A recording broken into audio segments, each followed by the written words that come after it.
Hey, do you know that they say that a real man is not afraid to wear pink because he's secure in his masculinity? Well, let me fill you in on something. There's no such thing as a real man or a real woman. There's just people.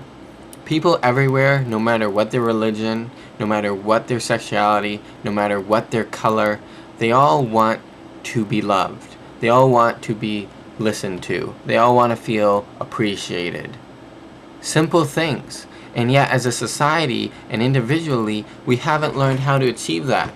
Because there's a problem where we're all looking for love, or we think we're looking for love, but actually we're being taught to seek out lust and become skilled masters of manipulation.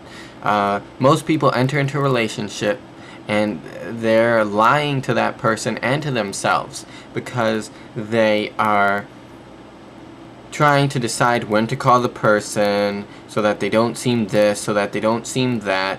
They're trying to decide what to tell the person so that they don't seem this characteristic or that characteristic. They're cutting themselves, mutilating themselves, not willing to be open and vulnerable and honest. No one is anymore. No one. Because we're being taught by a society that the true you, even though you're supposed to love yourself and believe in yourself, we're being taught by a society that that's not acceptable. Hide who you are from that person until you can trick them into liking you. And then once you trick them into liking you, hold on to them like, as long as you can. Keep them locked away. You're the only one. They have to save all their love just for you and only you.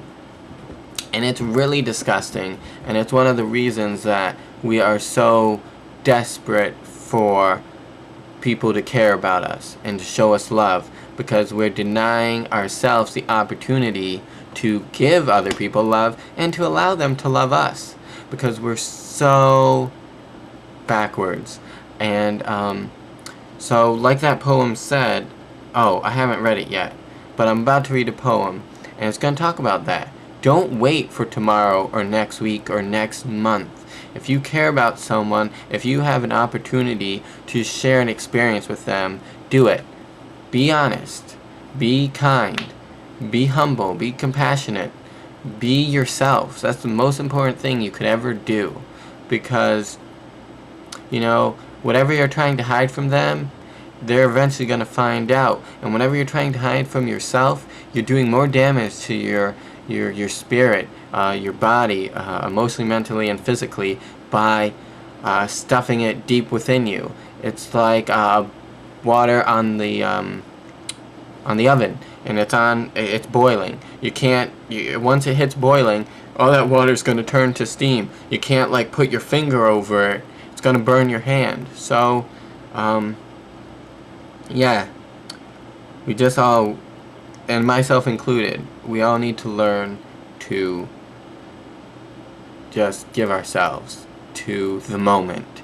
And I'd like to close, like I said, with this prayer of compassion by Elizabeth Tarbox. Spirit of life, I give thanks for the opportunities to love that present themselves in the turmoil of life, where the light catches the tears in another's eyes, where hands are held, and there are moments without words. Let us be present then, and alive to the possibility of changing. Let us seek to make another's well-being the object of our concern. Let us seek to be present to another's pain, to bathe another's wounds, hear another's sadness, celebrate another's success, and allow the other's story to change our own. Let us stand in the morning on damp grass, hear the syllables of birds singing, and fill up on sweet air that rolls over oceans and continents. Let us look up at the stars and the planets that fill the night sky with majesty. Let us witness the first fresh buds of spring amid the brown sticks of winter. And for all this, let us be grateful.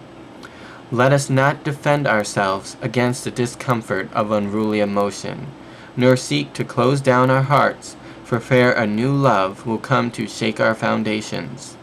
Let us instead be open to discovering a new way of seeing an old problem, or appreciating the perfection of a seashell, or the possibility of friendship. For in giving ourselves to what we do not understand, we receive life's blessings, and in taking care of another, we are cared for. Thank you for listening. I appreciate it. Have a wonderful day.